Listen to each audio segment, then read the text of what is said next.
Aleksandar Dima, grof Monte Cristo. Knjiga druga, deo treći, glava 15. Robert Đavo.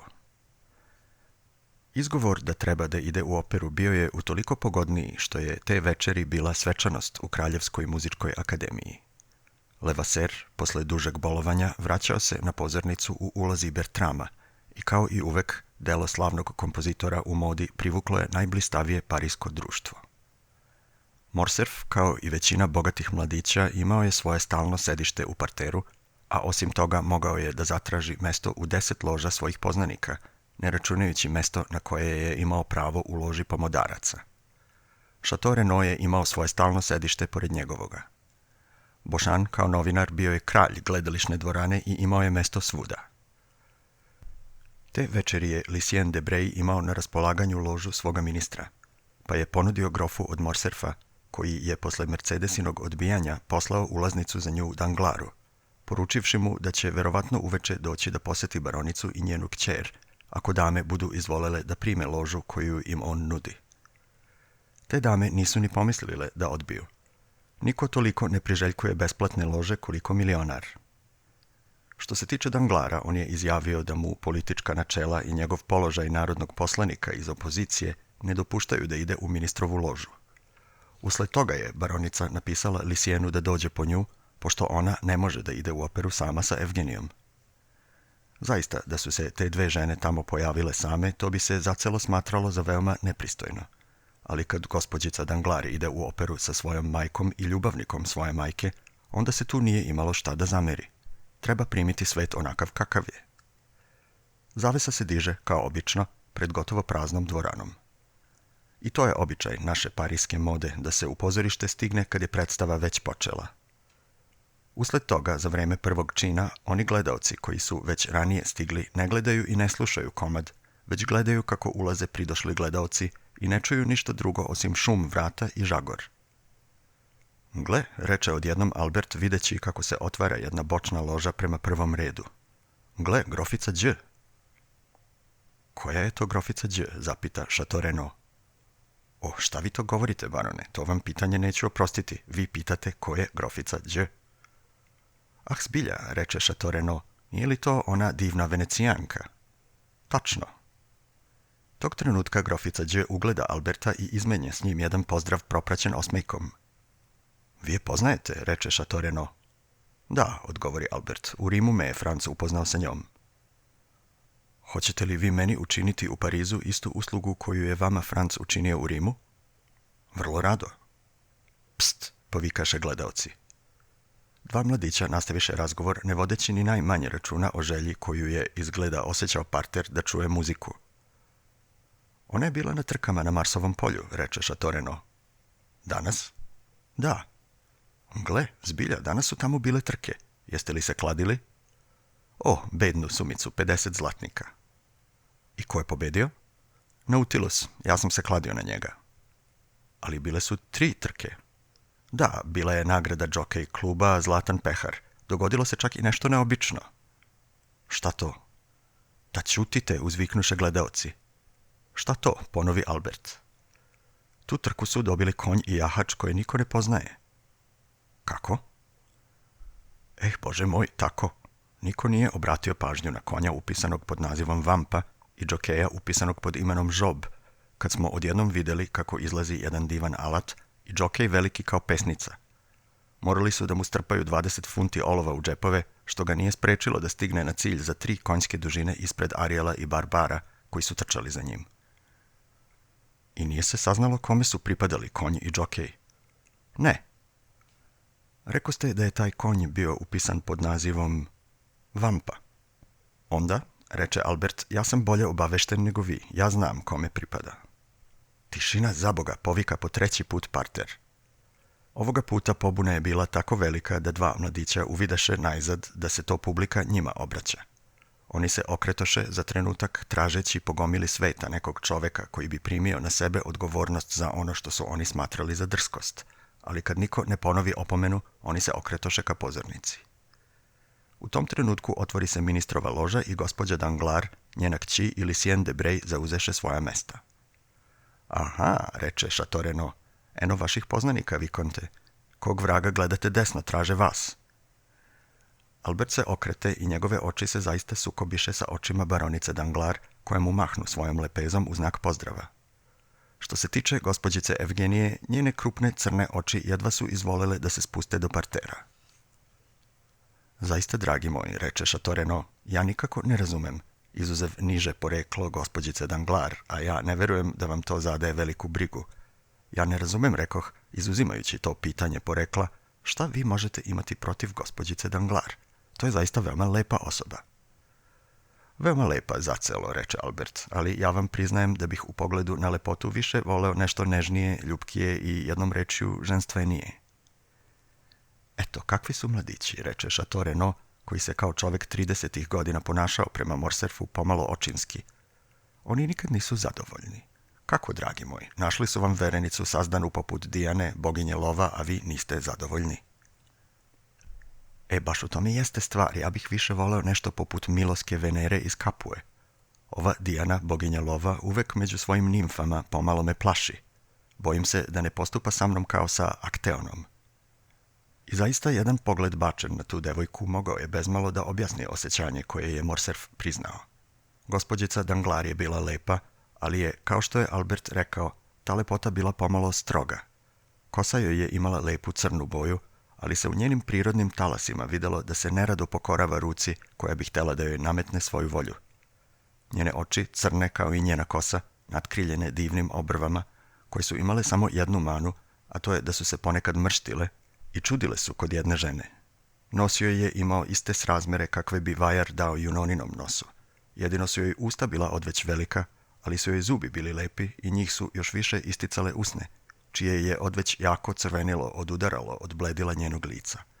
Najzad, jedan crn mladež pri kraju usana, veći nego što su obično te ćudi prirode, davao je tome liku onaj odlučni izraz koji je donekle plašio Morcerfa. Uostalom, sve ostalo na Evgeniji bilo je u skladu sa njenim licem, koje smo pokušali da opišemo. Ona je bila, kao što je rekao Chateau Renaud, Dijana, boginja lova, ali sa nečim još čvršćim i snažnijim u svojoj lepoti. Što se tiče vaspitanja koje je dobila, a koje je imalo nešto da mu se zameri, bilo je to što je, kao i izvesne crte njenog lika, i ono izgledalo kao da pripada suprotnom polu. I zaista ona je govorila nekoliko jezika, crtala je lako, pisala pesme i komponovala muzička dela. Naročito je bila strasno odana ovoj poslednjoj umetnosti, koju je izučavala sa svojom prijateljicom iz pansiona, devojkom koja nije bila bogata, ali je imala sve što je potrebno da postane odlična pevačica. Pričalo se da se o njoj stara jedan čuveni kompozitor i da ju je podučavao u nadi da će joj jednoga dana njen glas doneti bogatstvo. Zbog te mogućnosti da gospođica Luiza od Armilija, to je bilo ime mlade umetnice, stupi jednoga dana u pozorište, gospođica Danglars, iako ju je primila u svoj dom, nije se javno pokazivala s njom. Uostalom, iako u bankarevoj kući Luiza nije imala samostalan položaj kao prijateljica, ona je imala viši položaj od obične nastavnice. Na nekoliko trenutaka posle ulaska gospođe Danglars u ložu, zavesa se spusti, te zahvaljujući dugim pauzama između činova koje su omogućavale da se gledaoci šetaju po predvorju ili da prave posete od pola sata, parter se beše gotovo ispraznio. Morcerf i Chateau Renaud izađoše među prvima. Jednog trenutka gospođa Danglars pomisli da se Albert žuri zato da bi došao da je pozdravi, te se nagnu ka uvu svoje kćeri da je obavesti o poseti, ali ova samo zavrte glavom osmehujući se. A istovremeno, kao da je hteo da dokaže koliko je Evgenijino odricanje bilo opravdano, Morcerf se pojavi u jednoj bočnoj loži naspram prvoga reda. To je bila loža grofice Đ. A, evo vas, gospodine putniče, reče ona pružajući mu ruku vrlo srdačno kao starom poznaniku. Vrlo je ljubazno od vas što ste me poznali i što ste mi ukazali počast da najpre mene posetite. Verujte, gospođo, odgovori Albert, da sam samo znao da ste došli u Pariz i da sam saznao vašu adresu, ja ne bih toliko čekao.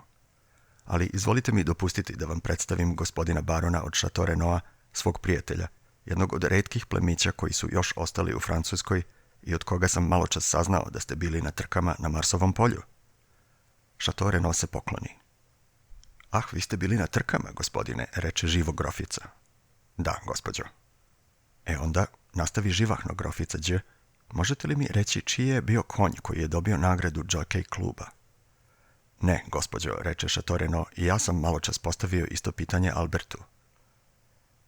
Je li vam mnogo stalo do toga, gospođo grofice, zapita Albert. Do čega? Da saznate ko je sopstvenik onoga konja. Beskrajno, zamislite. Ali da ne znate slučajno ko je taj Vikonte. Gospođo, hteli ste nešto da ispričate, kazali ste zamislite.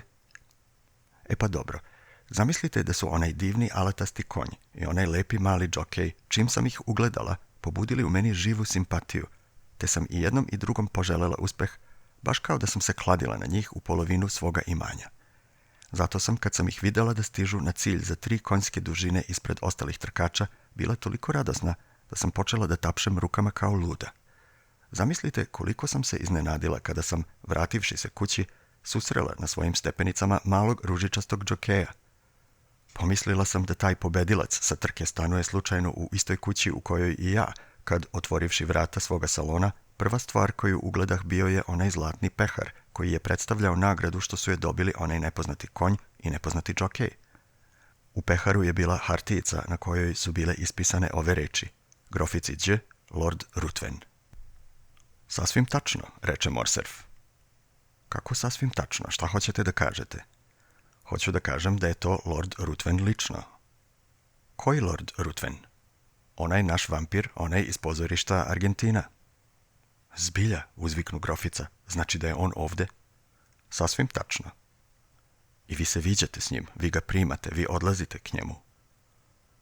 On je moj prisan prijatelj i gospodin od Chateau Renoa je i sam imao čast da se s njim upozna. Po čemu mislite da je on dobio trku? Po tome što je njegov konj upisan pod nazivom Vampa. Pa šta s tim? Kako? Zar se ne sjećate kako se zvao onaj čuveni razbojnik koji me je bio zarobio? Ah, zbilja! I iz čijih ruku me je grof na čudesan način izvukao. Sećam se. On se zvao Vampa. Eto vidite da je to on. Ali zašto je baš meni poslao onaj pehar? Pre svega, gospođo grofice, zato što sam mu ja mnogo govorio o vama, što mi možete verovati. A zatim stoga što je bio radostan što ponovo vidi jednu svoju zemljakinju i srećan što se ta zemljakinja interesuje za njega. Nadam se da mu niste nikad ispričali sve one ludosti koje smo kazali o njemu. Bog me ne bih se mogao zakleti, a taj način da vam pokloni onaj pehar pod imenom Lord Ruthvena, pa to je užasno, on će me smrtno mrzeti. Zar on postupa kao neprijatelj? Ne, to priznajem. No, pa eto. Znači, on je u Parizu? Jeste. I kakvo je interesovanje izazvao? Pa, reče Albert, govorilo se o njemu nedelju dana, a zatim je došlo krunisanje engleske kraljice i krađa dijamanata gospođice Mars, te se posle toga govorilo samo o tome. Dragi moj, reče Chateau Renaud, vidi se da je grof vaš prijatelj, te tako i govorite o njemu. Ne verujte u to što vam kaže Albert, gospođo grofice, jer se u Parizu priča samo o grofu od Monte Krista. On je najpre poslao gospođi Danglars konje od 30.000 franaka. Zatim je spasao život gospođi od Villefora, a posle toga dobio trku džokej kluba kako izgleda. Ja naprotiv tvrdim, pa ma šta govorio Morcerf, da se u ovom trenutku još govori o grofu i da će se čak govoriti samo o njemu i kroz mjesec dana, ako bude hteo i dalje da se ponaša nastrano, što uostalom izgleda da je stvarno njegov uobičajeni način života. Moguće, reče Morcerf, međutim, ko je to zakupio ložu ruskog ambasadora? Koju? Zapita grofica. Međustubnu u prvom redu, izgleda mi da je potpuno obnovljena. Zaista, reče Chateau Renaud, ili bilo koga tamo za vreme prvog čina. Gde? U toj loži. Nije, odgovori grofica, ja nisam videla nikoga. Znači, nastavi ona vraćajući se na pređašnji razgovor, vi mislite da je vaš grof od Monte Krista dobio nagradu? Uveren sam u to. I da mi je on poslao onaj pehar. Bez svake sumnje. Ali ja ga ne poznajem, reče grofica, i baš bih želela da mu ga vratim. O, ne činite to nikako. On bi vam poslao neki drugi izrezan od safira ili rubina. Tako on postupa. Šta ćete, treba ga uzeti onakvog kakav jeste. U tom trenutku začu se zvonce koje je objavljivalo da će uskoro početi drugi čin. Albert ustade da se vrati na svoje mesto. Hoću li vas još videti, zapita grofica. Za vreme pauza između činova, ako dopustite, doći ću da se obavestim da li vam mogu biti od kakve koristi u Parizu. Gospodo, reče grofica, Svake subote uveče u ulici Rivoli 22 ja primam svoje prijatelje. Sada ste obavešteni. Oba mladića se pokloniše i iziđeše. Ulazeći u dvoranu, oni videše kako gledaoci u parteru stoje i netremice gledaju u jednu jedinu tačku u dvorani. Njihovi pogledi pođoše za pogledima ostalih i zaustaviše se na nekadašnjoj loži ruskog ambasadora. Jedan čovek od 35 do 40 godina tek što beše ušao u nju sa ženom obučenom u narodnu nošnju. Žena je bila izuzetno lepa, a kostim toliko raskošan da su se, kao što rekosmo, sve oči s mesta okrenule k njoj. Reče Albert, pa to je Monte Cristo s njegovom Grkinjom. Zaista to su bili grof i Hajdeja. Trenutak kasnije ta mlada žena je bila predmet pažnje ne samo partera, nego i čitave dvorane. Žene su se naginjale izvan lože da vide kako se pod svetlošću lustera blista taj vodopad od dijamanata.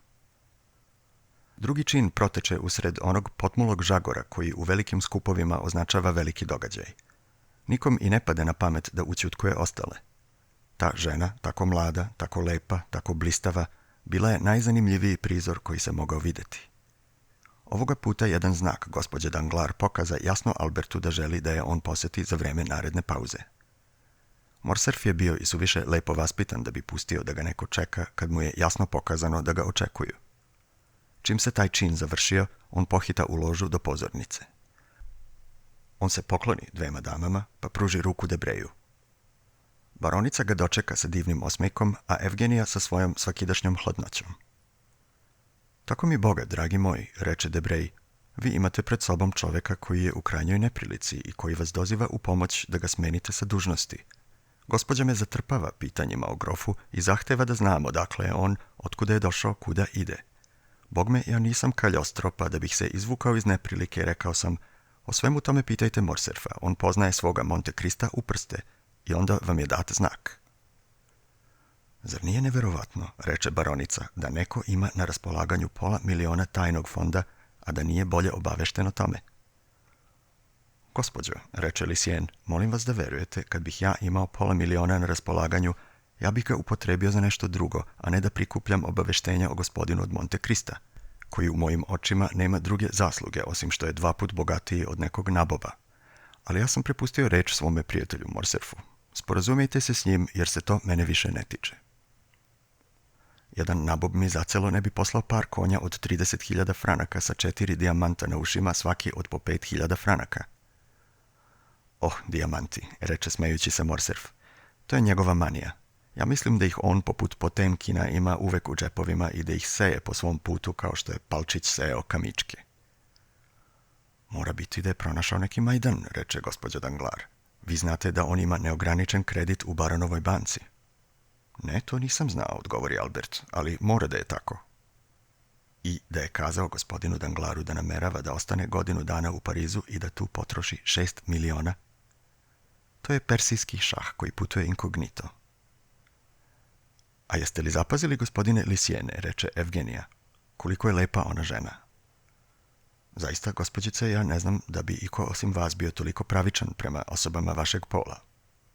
Lisien prinese oku svoj lornjon. Divna je, reče on. A da li gospodin od Morcerfa zna ko je ta žena?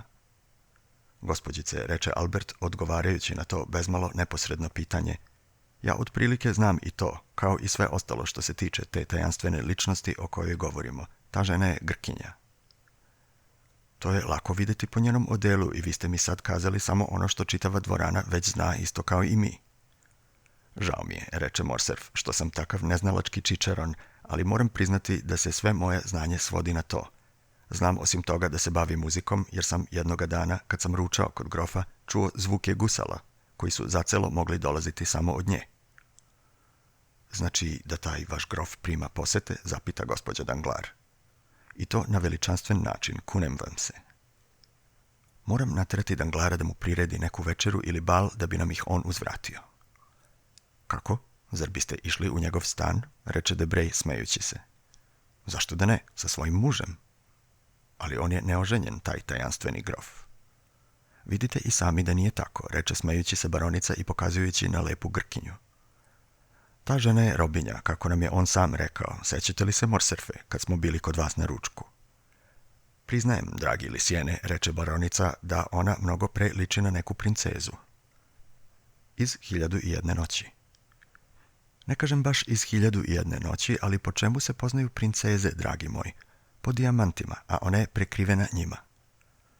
Ona ih čak ima i suviše, reče Evgenija. Bila bi lepša bez toga, jer bi se video vrat i doručja koji su divnog oblika. Oh, ti umetnice, eto, reče gospođa Danglar, vidite li kako se oduševljava? Ja volim sve što je lepo, reče Evgenija. A šta onda kažete o grofu, reče Debray. Čini mi se da i on ne izgleda rđavo. Grof, reče Evgenija, kao da još nije ni pomislila da ga pogleda. Grof je vrlo bled. Baš u tom bledilu se i krije tajna koju tražimo, reče Morcerf. Grofica Đ smatra, kao što znate, da je on vampir. Znači da se grofica Đ vratila? Zapita baronica. U onoj bočnoj loži, reče Evgenija, gotovo naspram nas, majko, ona žena sa divnom plavom kosom, to je ona. Ah da, reče gospođa Danglar, znate li što bi trebalo da uradite, Morcerfe? Naredite, gospođo. Trebalo bi da odete u posetu vašem grofu od Monte Krista i da nam ga dovedete. A zašto? Reče Evgenija. Pa zato da bismo razgovarali s njim, zar nisi radoznala da ga vidiš? Ni najmanje. Čudno dete, promrmlja baronica. O, reče Morcerf, on će vjerovatno i sam doći. Eno, video vas je, gospođo, i pozdravlja vas. Baronica uzvrati grofu pozdrav, propraćen veoma ljubaznim osmejkom. Dobro, reče Morcerf, žrtvovat ću se. Ostavljam vas i idem da vidim da li ima načina da se s njim razgovara. Idite u njegovu ložu, to je sasvim prosto. Ali ja nisam predstavljen. Kome? Lepoj Grkinji. Pa vi kažete da je ona robinja. Jeste, ali vi tvrdite da je ona princeza. Ne, ja se nadam kad me bude video da izlazim odavde da će i on izaći. Moguće, idite. Idem. Morcerf se pokloni i iziđe. I zaista u trenutku kad je prolazio pored grofove lože, vrata se otvoriše. Grof reče nekoliko reči na arapskom jeziku Aliji, koji je stojao u hodniku, pa uze Morcerfa pod ruku. Alija zatvori vrata i stade ispred njih. U hodniku se svet okupljao oko Nubijca.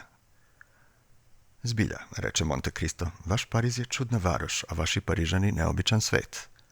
Pomislio bi čovjek da sad prvi put vide jednog Nubijca. Pogledajte ih kako se tiskaju oko jednog Alije koji ne zna šta sve to znači. Ja vam jamčim za jedno, na primjer, a to je da jedan Parižanin može da ode u Tunis, u Carigrad, u Bagdad ili u Kairo, a svet se neće okupljati oko njega. To je stoga što su vaši istočnjaci pametni ljudi, te gledaju samo ono što zaslužuje da se vidi.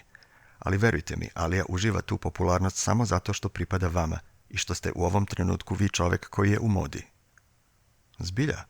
A kome imam da zahvalim za tu omiljenost? Pa samo sebi. Vi poklanjate zaprege koje vrede 1000 zlatnika. Vi spasavate život ženama državnih tužilaca. Vi učestvujete u trkama pod imenom majora Braka sa čistokrvnim konjima i džokejima velikim koliko majmunčići. Najzad vi dobivate zlatne pehare pa ih šaljete lepim ženama. A ko vam je dođevala ispričao sve te besmislice? Pa prvo gospođa Danglar, koja umire od želje da vas vidi u svojoj loži, ili bolje reći da vas drugi tamo vide. Drugo, Bošanove novine. I treće, moja sopstvena mašta. Zašto nazivate svoga konja vampa ako želite da ostanete nepoznati? Istina je, reče grof. To je bila neopreznost. Ali recite, zar grof od Morcerfa ne dolazi ponekad u operu? Tražio sam ga pogledom i nisam ga nigde ugledao. Doći će večeras. Gde će biti? U baroničinoj loži, mislim. Ona divna osoba što je s njom, to je njena kći? Jeste. Onda vam čestitam. Morcerf se osmehnu. Govorit ćemo o tome kasnije i podrobnije, reče on. Šta kažete o muzici? O kojoj muzici? Pa o ovoj što ste malo čas čuli.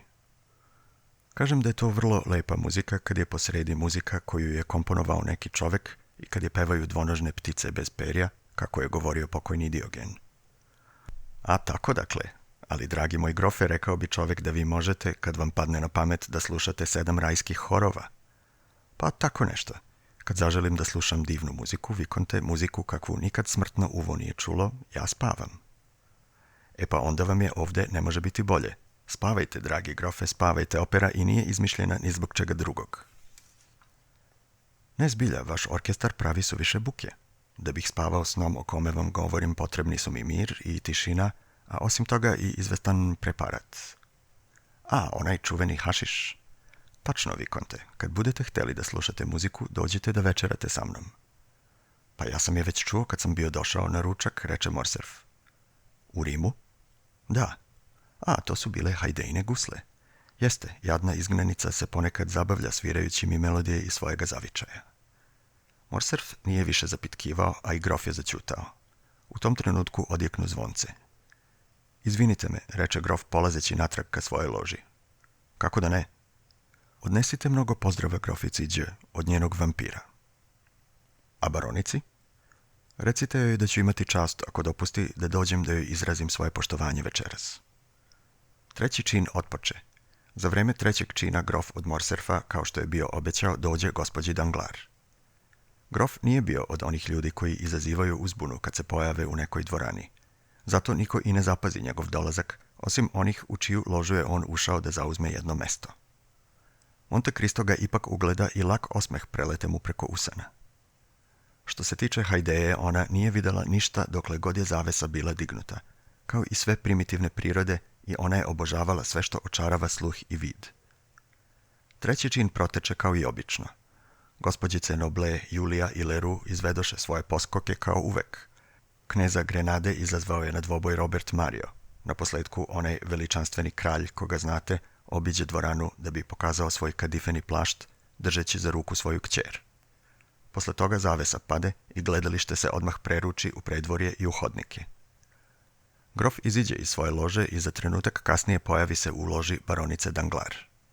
Baronica se nije mogla uzdržati da ne uzvikne iznenađeno i pomalo radosno.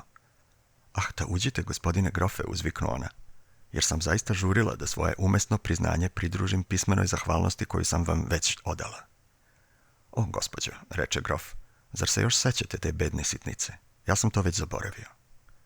Jeste, ali ono što se ne može zaboraviti, gospodine grofe, to je da ste sutradan spasli moju dobru prijateljicu, gospođu od Vilfora, iz opasnosti u koju su je doveli ti isti konji. Ni ovoga puta, gospođo, ne zaslužujem vašu zahvalnost. Alija, moj nubijac, imao je sreću da učini gospođi od Vilfora tu vanrednu uslugu. A da li je Alija, reče grof od Morcerfa, spasao i moga sina od rimskih razbojnika? Nije, gospodine grofe, reče Monte Cristo stežući ruku koju mu je general pružio. Nije. Ovoga puta uzimam zahvalnost na svoj račun. Ali vi ste mi je već iskazali, ja sam je već primio i zaista mene je stid što vidim da ste opet toliko zahvalni. Učinite mi tu čast, molim vas, gospođo baronice, da me predstavite gospođici kćerki.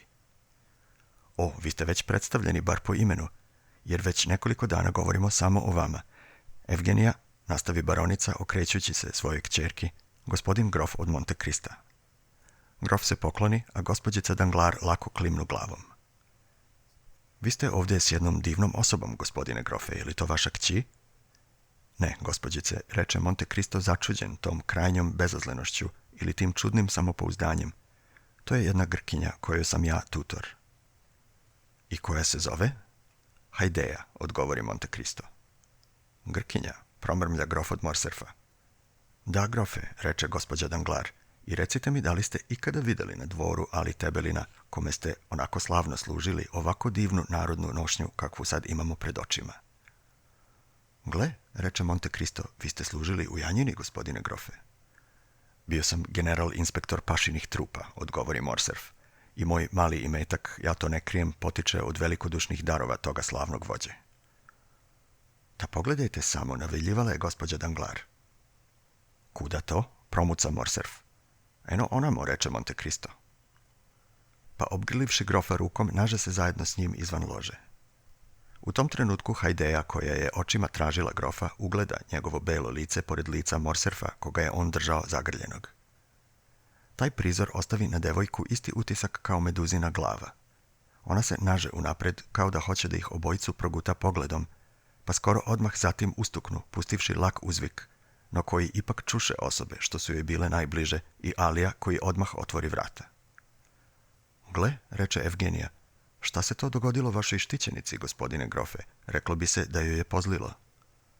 Zaista, reče grof, ali ne bojte se, gospođice, Hajdeja je vrlo nervozna, pa je stoga vrlo osjetljiva na mirise. Neki miris koji ona ne podnosi dovoljan je da se od njega onesvesti. Ali, dodade grof izvlačeći jednu bočicu iz džepa, ja ovdje imam lek za to. pa pošto pozdravi baronicu i njenu kćer jednim jedinim i istim poklonom, on se još jednom rukova sa grofom i Debrejom i iziđe iz lože gospođe Danglars. Kad ponovo uđe u svoju, Hajdeja je još bila veoma bleda. I tek što se on pojavi, ona ga zgrabi za ruku. Monte Cristo spazi da su devojčine ruke istovremeno i vlažne i ledene. S kim si ona tamo razgovarao, gospodaru? Zapita devojka. Pa sa grofom od Morcerfa, odgovori Monte Cristo, koji je bio u službi tvoga slavnog oca i koji priznaje da njemu ima da zahvali za svoje bogatstvo. Ah, bednik, uzviknu Hajdeja. On ga je prodao Turcima i to bogatstvo je nagrada za njegovo izdajstvo. Zar ti nisi to znao, dragi moj gospodaru? Ja sam istina već načuo o tome u Epiru, reče Monte Cristo, ali mi nisu poznate nikakve pojedinosti o tome. Hajdemo, kćeri moja, ti ćeš mi ih dati, to mora da je zanimljivo. Oh da, hajdemo. Hajdemo, čini mi se da bih umrla kad bih duže ostala pred tim čovekom. I Hajdeja ustade naglo, uvi se u svoj burnus od belog kašmira izvezenog biserom i koralom, pa iziđe žurno u trenutku kada se zavesa dizala. Eto sad kažite da li taj čovjek išta čini kao ostali ljudi, reče grofica Đ. Albertu, koji se bio vratio njoj. On sluša pobožno treći čin Roberta, a odlazi kad treba da počne četvrti. Hvala vam što ste slušali epizodu Ponoćnog čitača. Sadržaj na ovom kanalu je besplatan i uvek će biti, ali ako cenite moj trud i želite da podržite kanal, bio bih vam više nego zahvalan da donirate na linku u opisu ili da kupite jednu od majica na mojoj prodavnici. Oba linka su u opisu videa. Pretplatite se na kanal i uživajte u audio knjigama u mojoj skromnoj i veoma nesavršenoj produkciji. Hvala još jednom na slušanju i vidimo se u sljedećoj epizodi Ponoćnog čitača.